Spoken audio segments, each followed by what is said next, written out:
Ready, one, take one.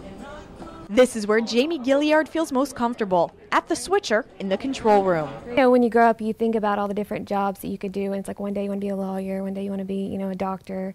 But I remember specifically being a sophomore in high school and thinking, I want to work in TV. I know that's what I want to do. After college, Jamie landed her dream job working in the production department of the Trinity Broadcasting Network and Cavalry Assembly. I direct, I produce, commercials and spots and shows. Jamie's life seemed to be right on track. But a few weeks after taking the reins in the production booth, she began to feel nauseous and lightheaded. Nobody could find anything wrong with me.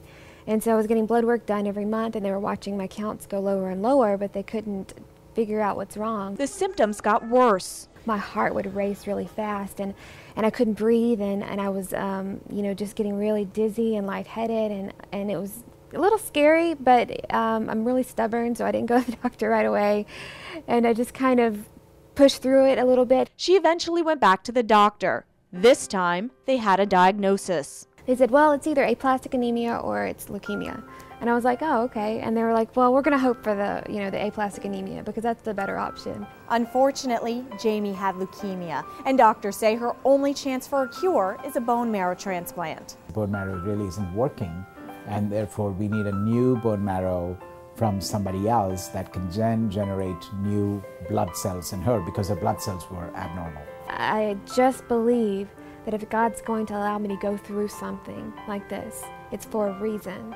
And if He wants me to go through this process to learn something that's going to better me, then I'd rather learn it now through this than to have to find out a different way. When none of Jamie's siblings turned out to be a bone marrow match, she turned to the National Marrow Registry. They said, a lot of people are looking for matches. It could take weeks, it could take months, it could take years. You may never find a match. Once again, Jamie relied on her faith. I felt at peace in my heart that there would be someone, somewhere. Jamie struck gold. Within a matter of weeks, she had not one, but two perfect matches. Jamie, along with her friends and family, know many patients aren't as lucky, and that's why they're holding Rock the Marrow, a blood and bone marrow drive and concert at Cavalry Assembly on July 17th, which also happens to be Jamie's birthday. How awesome that that event would take place on the day that she was born, the day that she first breathed air and lived. Now there's another chance that maybe a lot of other people will live on her birthday. I just believe that maybe God's allowing me to go through this because He wants me to reach someone, even if it's to save one other life by getting the word out there for the registry and how to donate, and even donating blood, because that's really important in this whole thing. I don't think she'd be alive now without the blood and the platelets. It is life-giving. Blood is life-giving.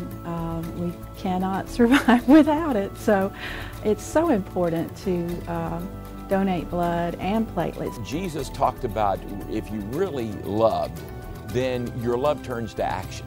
Faith without works is dead. So I believe that giving blood, whether it goes directly into Jamie's body or to someone else, if I can do something to help prolong life, to support life, then that's my responsibility. And so I'm excited about it. Jamie is currently in remission. Her life has changed, but she's adjusted. This is like how I wear my hair, like the side bang. Wigs and scarves take place of her long red hair, and she still takes part in Trinity Broadcasting Network productions, only now she attends via Skype. People going through things, they just need to remember that it's not a death sentence, and there's no reason to give up. As long as you can hold on to something, remember that the process could be for a reason, and to just remember to look for that reason, to look for something positive and through everything you go through. That's important, and it'll keep you going. Jamie should receive her bone marrow transplant this summer. With God's grace, plenty of prayer, and blood, platelets, and bone marrow from donors, Jamie should be back to her new normal in no time, and maybe help save someone else along the way. I'm Nancy Gay for Florida's Blood Centers, where local heroes are saving lives.